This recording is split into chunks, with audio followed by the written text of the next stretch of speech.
have any hope of finding alien life, we have to know what to look for.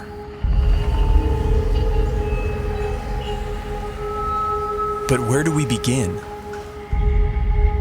How do we narrow down a seemingly infinite set of possibilities?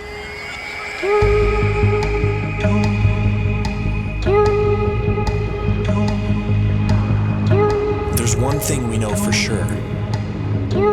Nature will have to play by her own rules. No matter how strange alien life might be, it's going to be limited by the same physical and chemical laws that we are.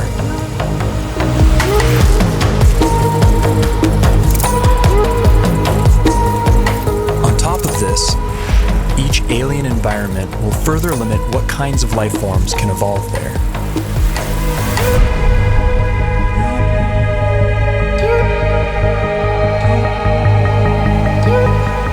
Despite these natural boundaries, the possibilities are staggering to imagine. Trillions of planets, each a unique cauldron of chemicals undergoing their own complex evolution.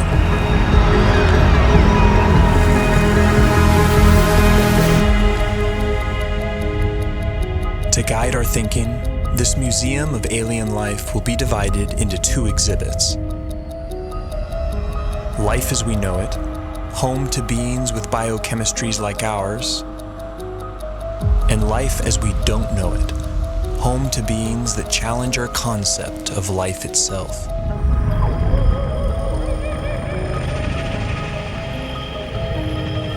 Before we venture too far into the unknown, we have to ask ourselves, what if alien life is more like us than we think?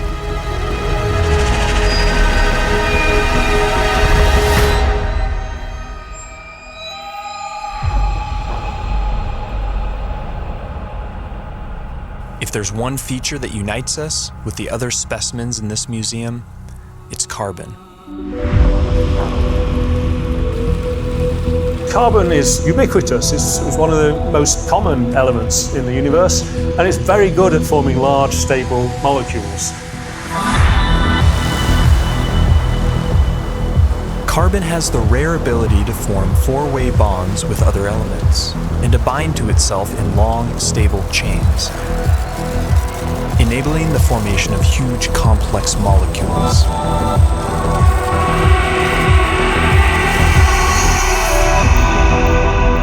This versatility makes carbon the centerpiece in the molecular machinery of life. And the same carbon compounds that we use have been found far from Earth, clinging to meteorites and floating in far-off clouds of cosmic dust. The building blocks of life, drifting like snow through the universe.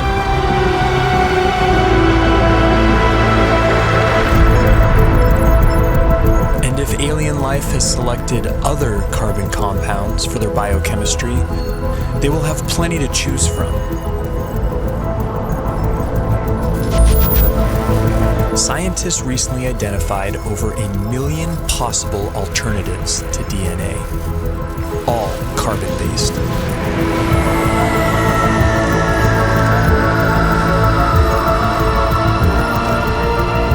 If we ever discover other carbon-based life forms, we would be fundamentally related. They would be our cosmic brethren.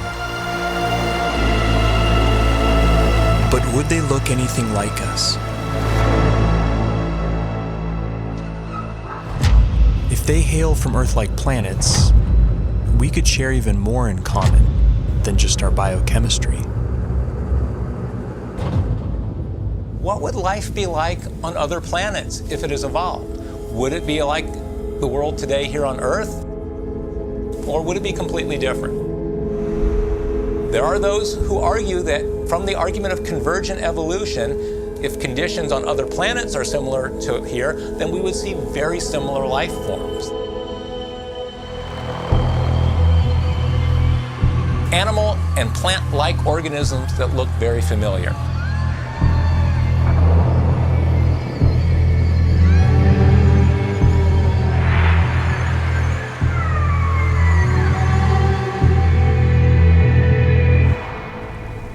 On Earth, certain features like eyesight, echolocation, and flight have evolved multiple times independently in different species.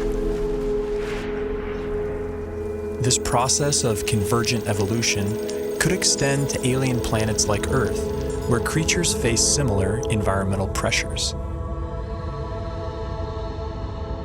It's no guarantee, but there could be certain universalities of life. The greatest hits of evolution on repeat across the universe.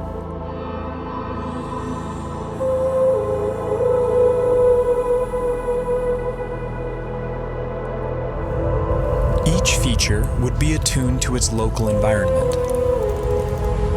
Dimly lit planets would produce huge eyes to suck in extra light, like nocturnal mammals. Some people have gone so far as to say that human-type organism, humanoids, will occur on other planets.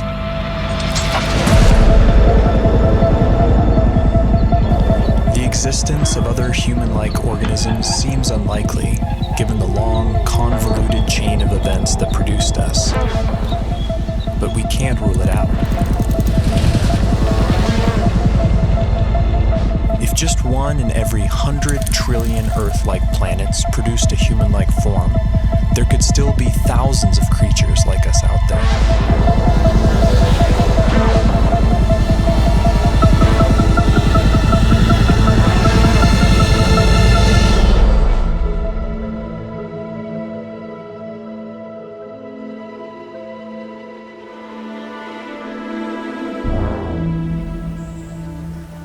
Convergent evolution is also rampant in plant life, and C4 photosynthesis has arisen independently over 40 times. Would alien plants look like ours or something else entirely?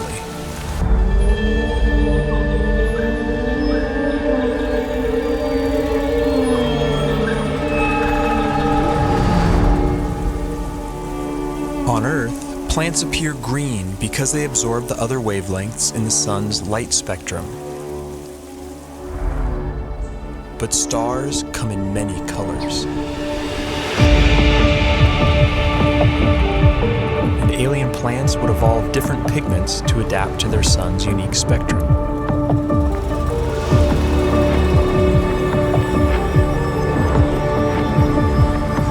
Plants feeding off hotter stars could appear redder by absorbing their energy-rich bluer light.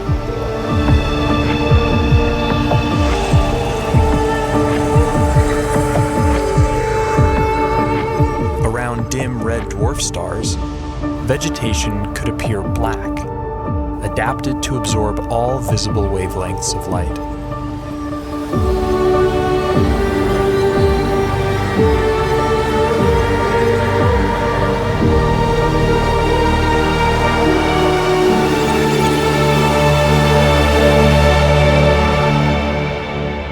Earth itself may have once appeared purple due to a pigment called retinol that was an early precursor to chlorophyll. Some think that retinol's molecular simplicity could make it a more universal pigment. If so, we may find that purple is life's favorite color.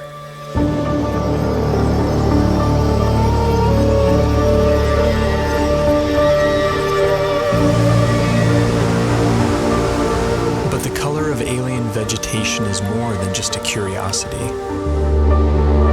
It's chemical information that can be seen from light years away.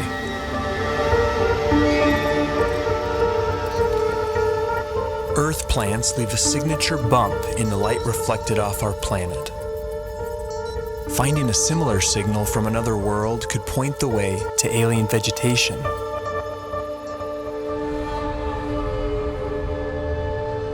Perhaps this will be our first glimpse at alien life, a vibrant hue cast by a distant world.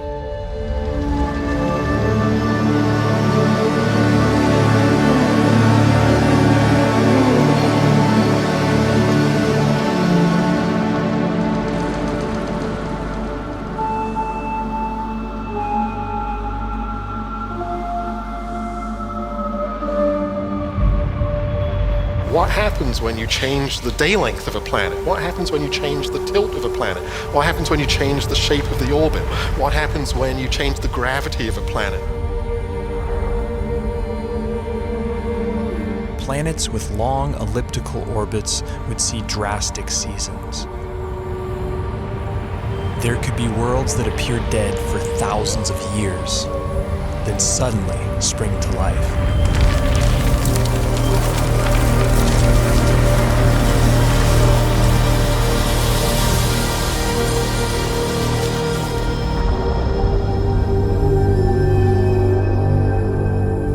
Most of the rocky planets discovered so far have been massive super-Earths.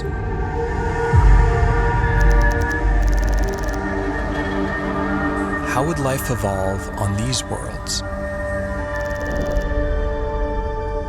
In the seas, gravity may not matter much at all.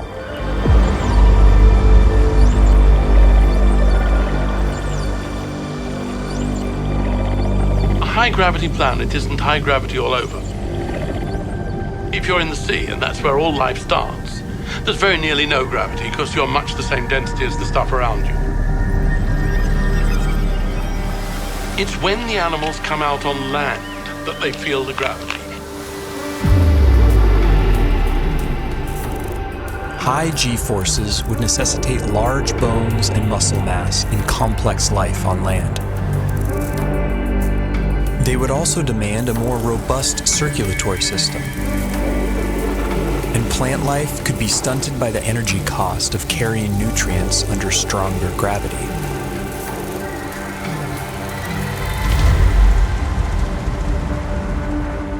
Low-gravity planets would more easily lose their atmospheres to space and lack a magnetic field to protect from cosmic rays.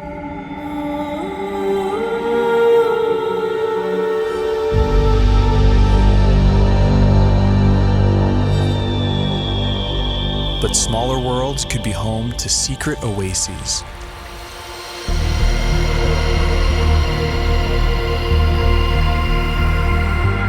Huge cave systems that provide hideouts for life.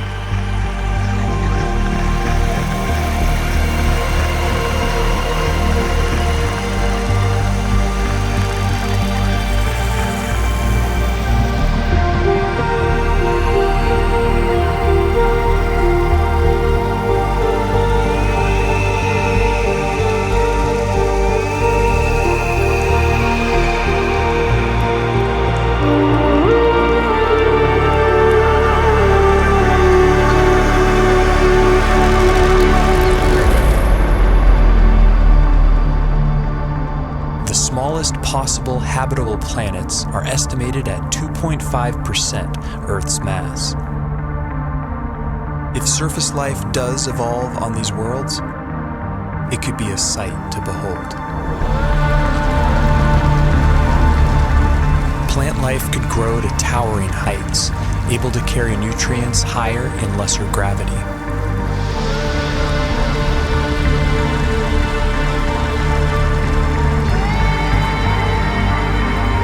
Without the need for bulky skeletons and muscle mass, animals could have body types that boggle the mind.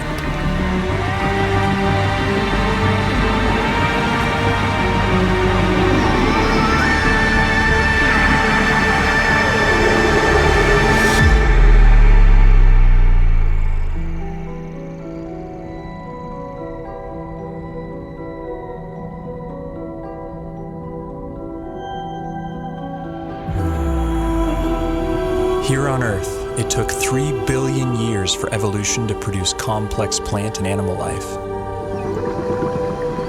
Simpler organisms are hardier, more adaptable, and more widespread.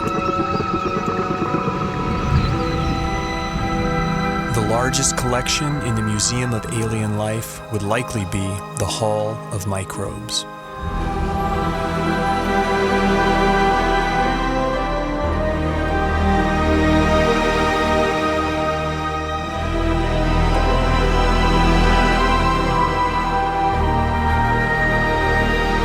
Yet finding even the tiniest alien microbe would be a profound discovery.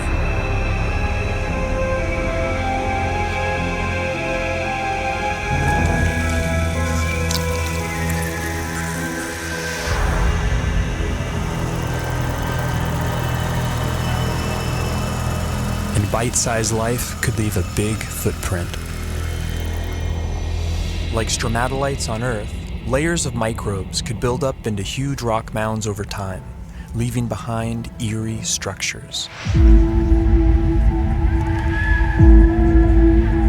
And in big enough numbers, some alien bacteria could leave a distinct biosignature by exhaling gases that wouldn't coexist naturally, like oxygen and methane.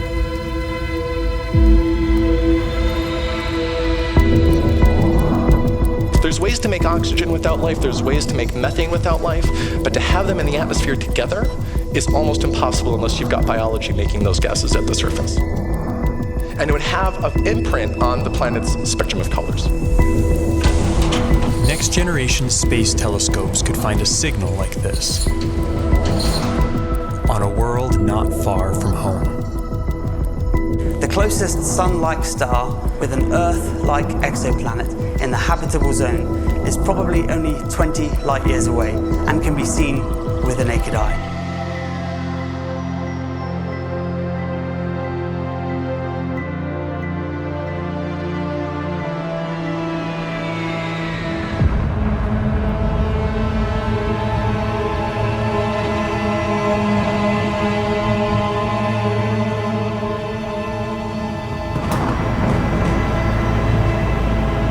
Most brown dwarfs are too hot to support life as we know it, but some are just cold enough.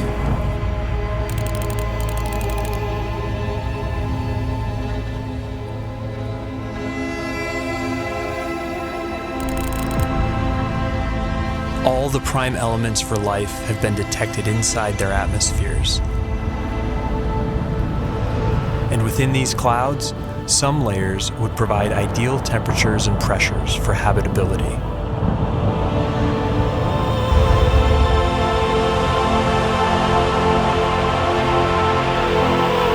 There could be photosynthetic plankton in these skies, kept aloft by churning upwinds.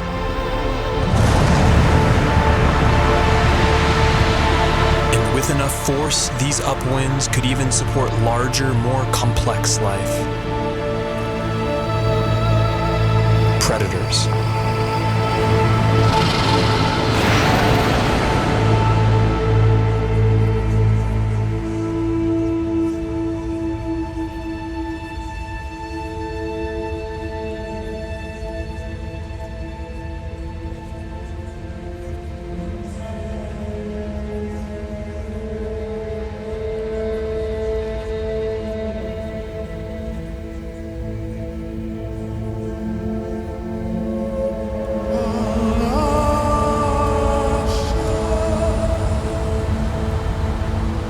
This raises a crucial question.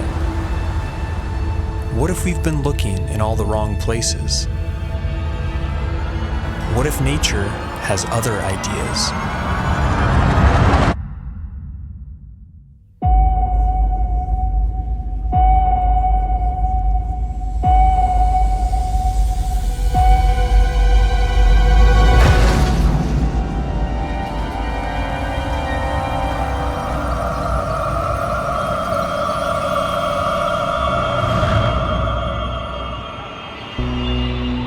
Most of the universe is too cold or too hot for liquid water and the biochemistry that supports life as we know it.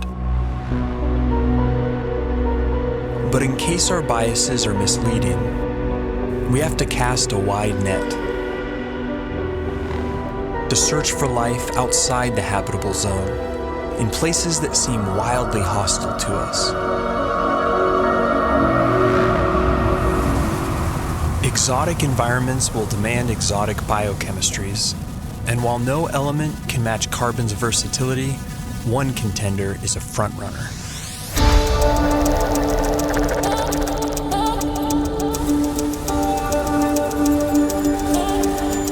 At first glance, silicon seems similar to carbon. It forms the same four-way bonds and is also abundant in the universe. But a closer look reveals that these two elements are false twins. Silicon bonds are weaker and and less prone to forming large, complex molecules. Despite this, they can withstand a wider range of temperatures, opening up intriguing possibilities. Life based on the silicon atom instead of carbon would be more resistant to the extreme cold, providing a whole new range of weird forms. But silicon has a problem. In the presence of oxygen, it binds into solid rock. To avoid turning to stone, silicon beings might be confined to oxygen-free environments, like Saturn's frigid moon, Titan. Its vast lakes of liquid methane and ethane could be an ideal medium for silicon-based life or other radical biochemistries.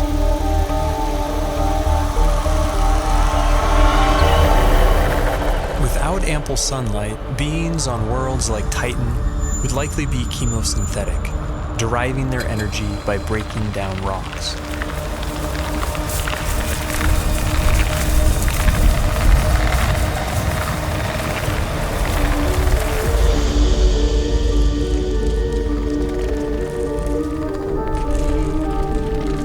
Such life forms could have ultra-slow metabolisms and life cycles measured in millions of years.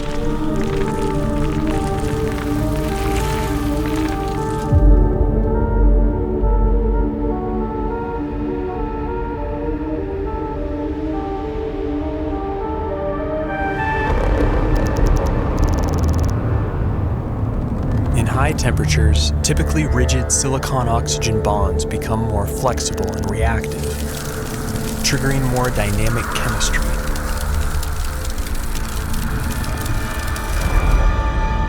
This has led to a truly bizarre proposal: silicon-based life forms that live inside molten silicate rock.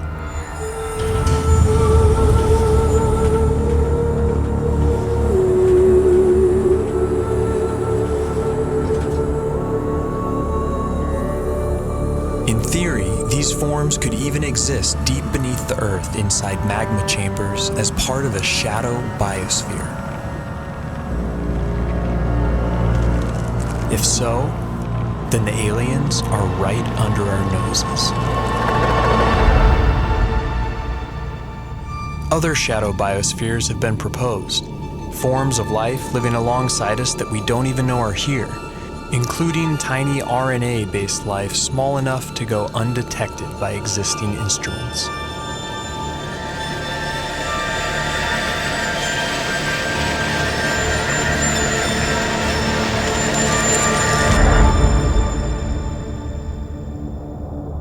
Clouds of dust in empty space might seem like the last place you'd expect to find anything living. But when cosmic dust makes contact with plasma, a type of ionized gas, something strange happens.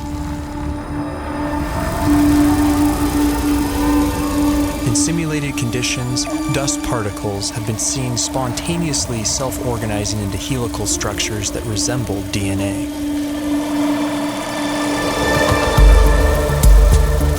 These plasma crystals even begin to exhibit lifelike behavior, replicating, evolving into more stable forms, and passing on information.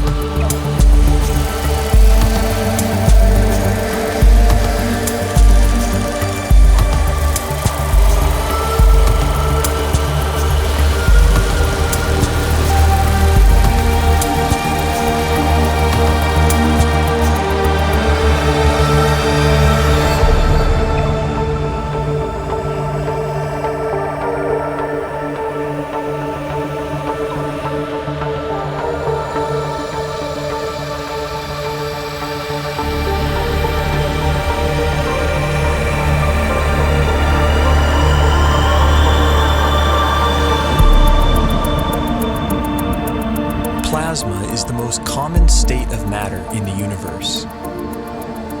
If complex evolving plasma crystals really exist, and if they can be considered life, they could be its most common form.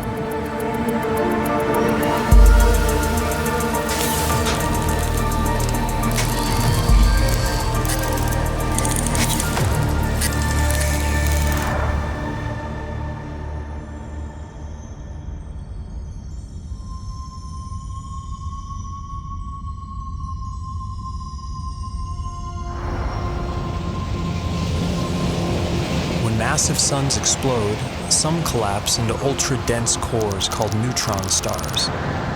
Hulking masses of atomic nuclei crammed together like sardines. Conditions on the surface are mind-boggling. Gravity is 100 billion times stronger than Earth's. But beneath their iron nuclei crust lies something strange. A hot, dense sea of neutrons and subatomic particles.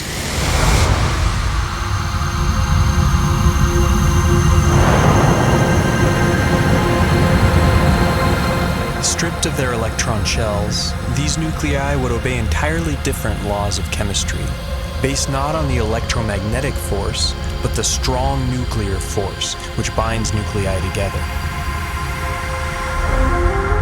In theory, these particles could link up to form larger macronuclei, which could then combine into even bigger supernuclei.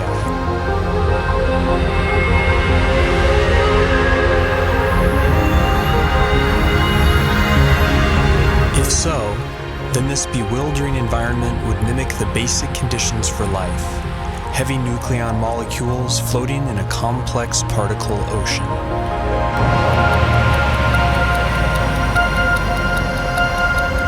Some scientists have proposed the unimaginable: exotic life forms drifting through this strange particle sea, living, evolving, and dying on incomprehensibly fast timescales.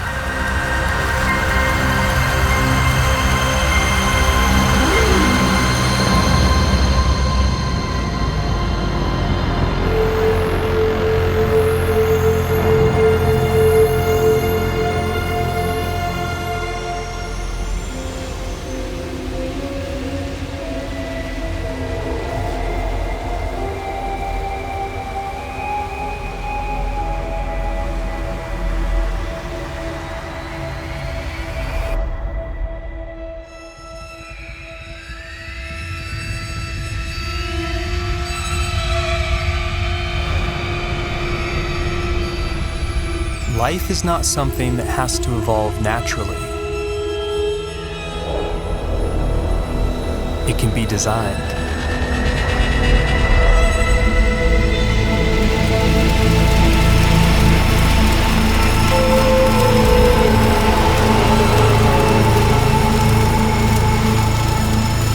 And once intelligence is introduced into the evolutionary process, a Pandora's box is opened.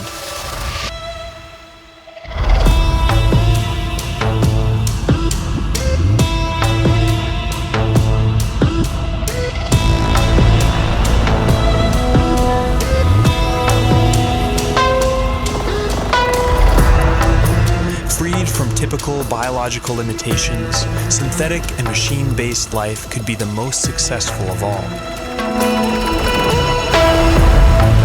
It could thrive almost anywhere, including the vacuum of space, opening up vast frontiers unavailable to biological organisms.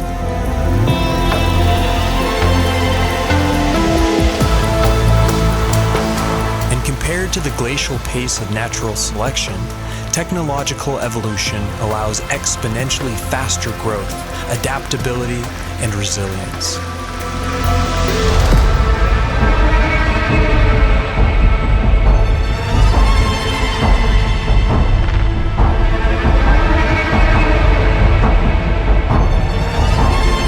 By some estimates, autonomous self-replicating machines could colonize an entire galaxy in as little as 1 million years.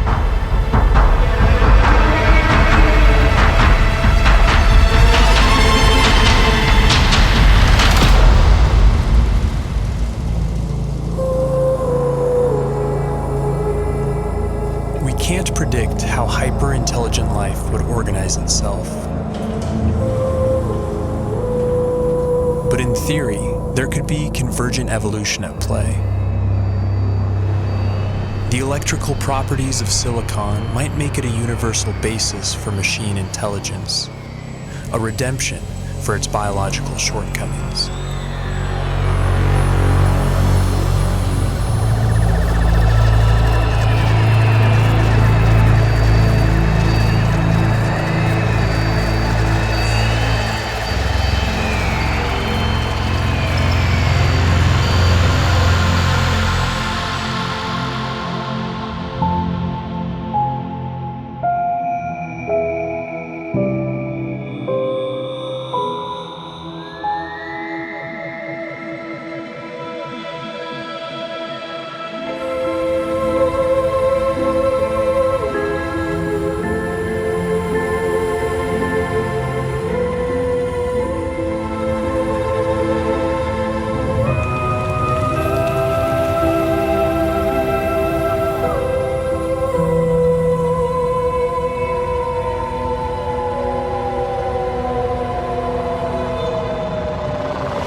universe ages, perhaps machine intelligence will come to dominate, and naturally occurring biological life will be viewed as a quaint starting point.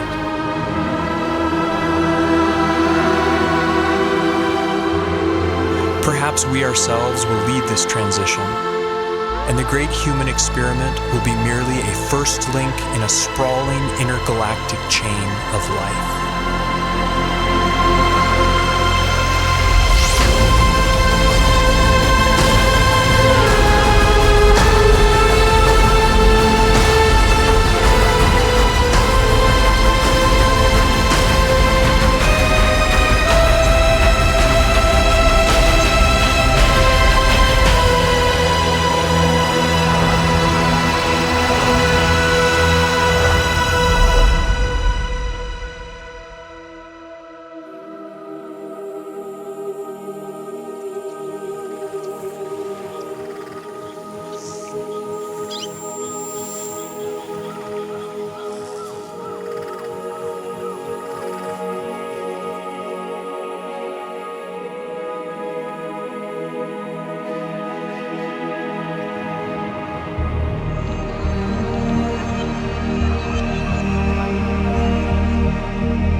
Isley has said that one does not meet oneself until one catches the reflection from an eye other than human. One day that eye may be that of an intelligent alien. And the sooner we eschew our narrow view of evolution, the sooner we can truly explore our ultimate origins and destinations.